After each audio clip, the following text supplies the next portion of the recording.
नमस्कार, आप देख रहे हैं भारत न्यूज लाइव। आपका चैनल आपकी आवाज। लोकसभा प्रवास कार्यक्रम में पहुंचे केंद्रीय राज्य कृषि मंत्री कैलाश चौधरी, बनमनखी अनुमंडल क्षेत्र के भक्त प्रहलाद नरसिंह मंदिर सिकरीगढ़ धरारा।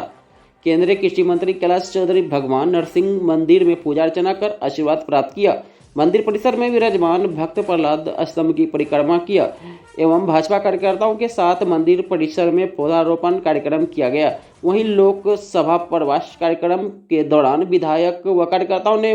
केंद्रीय कृषि राज्य मंत्री का फूलमाला बुके पहनाकर गर्मजोशी के साथ उनका स्वागत किया। इस दौरान बनमनखी विधायक एसटी मोर्चा राष्ट्रीय उपाध्यक्ष व पूर्व मंत्री वर्तमान बनमनखी विधानसभा क्षेत्र के विधायक कृष्ण कुमार ऋषि, पूर्णिया विधायक विजय खेमका, लोकसभा क्षेत्र प्रभारी व बीपुर विधायक शैलेंद्र कुमार, उपाध्यक्ष अजय सिंह, भाजपा जिलाध्यक्ष राकेश कुमार, जिला उपाध्यक्ष अनंत भारती, जिला मंत्री अरुण राय, मंडल अध्यक्ष दिलीप झा, किसान मोर्चा जिलाध्यक्ष हरिनंदन ठाकुर, मंडल महामंत्री अखिलेश सिंह, संतोष चौरसिया, मंटू दास, राकेश सिंह, गौरव चौधरी, सत्यप्रकाश यादव सहित भाजपा कार्यकर्ता उपस्थित रहे। केंद्रीय कृषि राज्य मंत्री कैलाश चौधरी ने मोदी सरकार की लोक कल्याणकारी योजनाओं की विस्तार पूर्वक जानकारी देते हुए आमजनों से उनका लाभ उठाने का आह्वान किया। इसके लिए उन्होंने लोगों को जागरूक एवं एफओपी का सहित सदस्य बनाने की सलाह दी।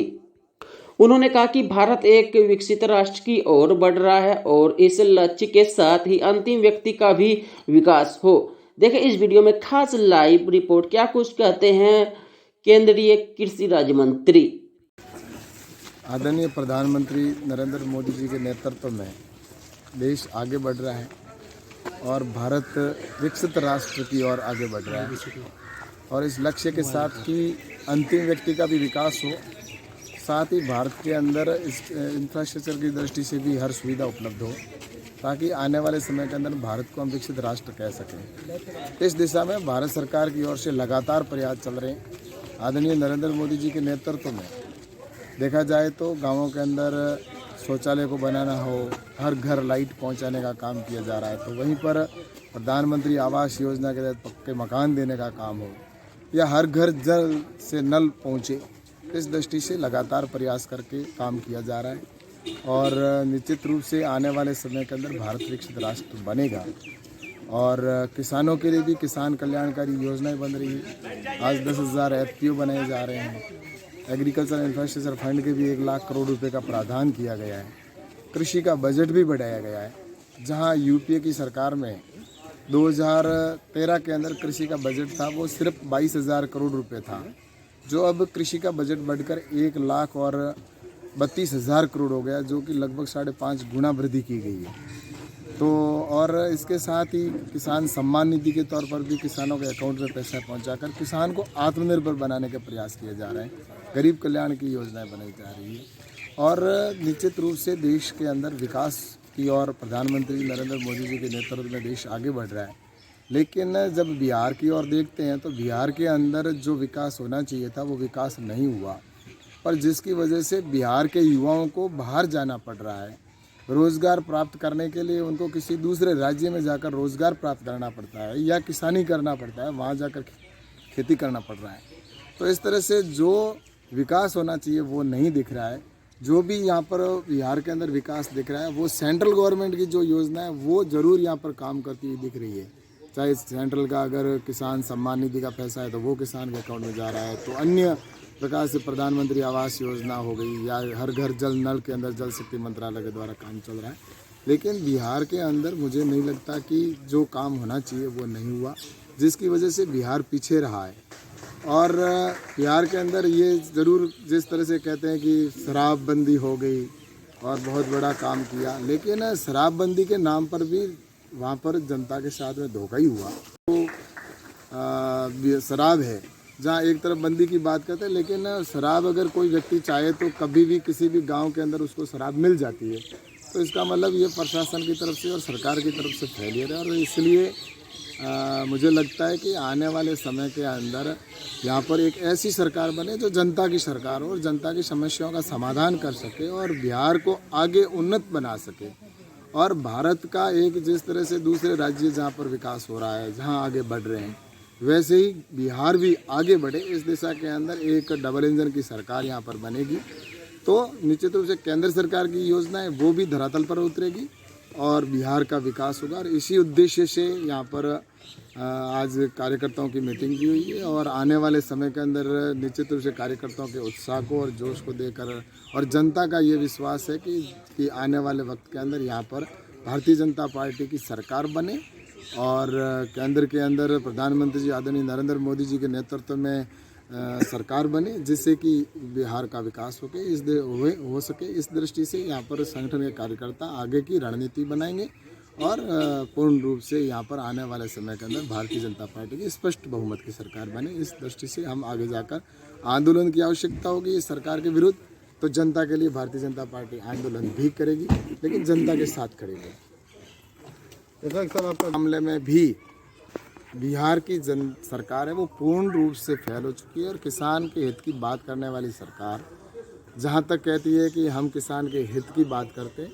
लेकिन सत्यता ये है कि आज यूरिया डीएपी की जो मांग और जो आवश्यकता थी उससे अधिक बिहार को यूरिया भारत सरकार ने अवेलेबल करवाया है। जहाँ राज्य सरकार ने जो डिमांड की थी यूरिया के लिए बिहार के लिए 4000 मैट्रिक टन की डिमांड की थी और भारत सरकार ने 6800 मैट्रिक टन यूरिया है वो बिहार को अवेलेबल करवा दी, उपलब्ध करवा दी, लेकिन उसके बावजूद भी वो अभी तक 4000 मैट्रिक टन ही वितरण कर पाए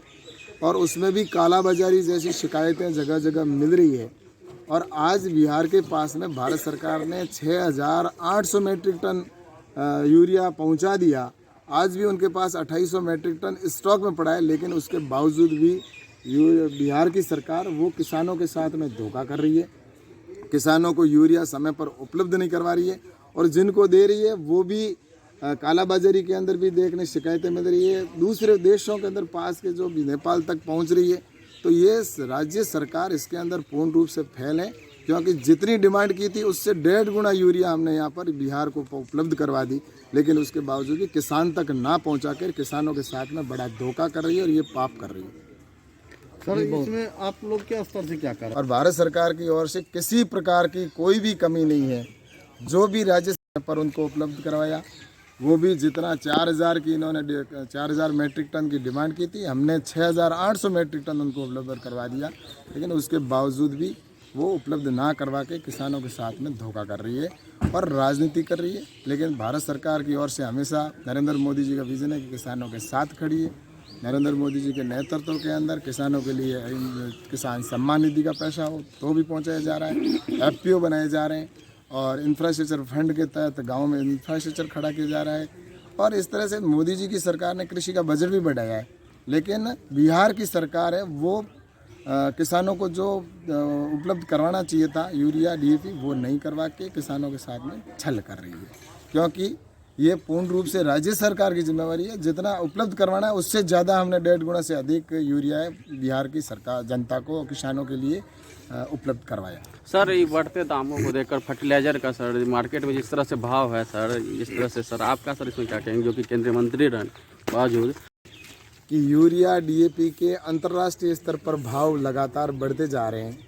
लेकिन उसके बावजूद भी प्रधानमंत्री आदरणीय नरेंद्र मोदी जी ने इसका भार किसानों के ऊपर नहीं आने दिया, क्योंकि यूरिया जब 700 रुपये डीएपी 700 रुपये या उसके अंदर मिल रहा था यूरिया, उस समय भी किसानों को जो रेट है 270 रुपये तो उसी में अवेलेबल करवाया जा रहा है। आज यूरिया के जो भाव है अंतर्राष्ट्रीय स्तर पर और भारत सरकार जो खरीद कर रही है वो यूरिया 2200 रुपये के आसपास में खरीद करके और किसानों को 270 रुपये के अंदर दे रही है। तो कितनी सब्सिडी हो गई आप देख लीजिए कि जहां 2200 रुपये में खरीद कर और किसानों को 270 में अवेलेबल इकट्ठा करवाया जा रहा है। ऐसी डीएपी के अंदर भी 3500 रुपये के अंदर सरकार खरीद के और किसान को है वो डीएपी है वो 1300 रुपये 1350 रुपये के अंदर किसान को अवेलेबल करवा रही है। तो इसका मतलब सरकार ने किसानों के ऊपर भार नहीं आने दिया। प्रधानमंत्री नरेंद्र मोदी जी ने कहा कि मेरे देश के किसान के ऊपर इसका भार ना आए, इसके लिए चाहे सब्सिडी कितनी भी देनी पड़े लेकिन हमें देनी है और किसान को इसके लिए सुविधा उपलब्ध होनी चाहिए। लेकिन जहाँ राज्य सरकार के बात आती है तो जहाँ भारतीय जनता पार्टी की सरकार है वहाँ पर यूरिया डीएपी की कोई कमी नहीं है, लेकिन जहाँ दूसरी सरकार है, विपक्ष की सरकार है, वो आदरणीय प्रधानमंत्री नरेंद्र मोदी जी को इस तरह से बदनाम करने की दृष्टि से इस तरह के काम करते हैं कि उससे ही यूरिया को, डीएपी को ब्लैक के अंदर बेचने का काम करके और काम करते हैं। लेकिन वास्तविकता ये है कि भारत सरकार की ओर से किसी प्रकार की न तो यूरिया डीएपी की कमी है और ना ही हमने यूरिया डीएपी के भाव बढ़े तो भी किसान के ऊपर उसका भार नहीं आने दिया। सब्सिडी को हमने बढ़ा दिया, लेकिन किसान को उसी रेट के अंदर दे रहे हैं जो किसी समय में बहुत कम रेट थी।